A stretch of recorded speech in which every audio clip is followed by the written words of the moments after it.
بسم اللہ الرحمن الرحیم۔ السلام علیکم۔ رمضان میں عمرہ اور حرمین میں نماز ادا کرنے کے خواہش مند تمام مسلمان بہن بھائیوں کے لیے اہم خبر یہ ہے کہ مسجد الحرام اور مسجد نبوی امور کی جنرل پریزیڈنسی نے عمرہ زائرین اور نمازیوں کے لیے نئی ای سروس متعارف کروا دی ہے۔ مسجد الحرام اور مسجد نبوی کی جنرل پریزیڈنسی اپنے تمام تر کام تیزی سے ڈیجیٹل سروس میں منتقل کر رہی ہے۔ ماہ رمضان میں عمرہ زائرین اور نمازیوں کے لیے انتظامیہ نے ڈیجیٹل گائیڈ لائن سروس مہیا کر دی ہے۔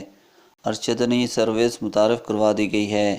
اس کے ذریعے مسجد الحرام اور مسجد نبوی میں کسی بھی جگہ جانے کے لیے رہنمائی لی جا سکے گی۔ معتمرون ایپ بھی متعارف کروا دی ہے۔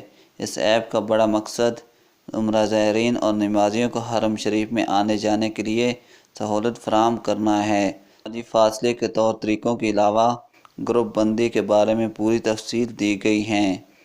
الحرمین ایپ بہت ساری بین الاقوامی زبانوں میں زیارت کے آداب اور احکام آسان طریقے جاننے کے لیے اس ایپ کو استعمال کیا جا سکتا ہے۔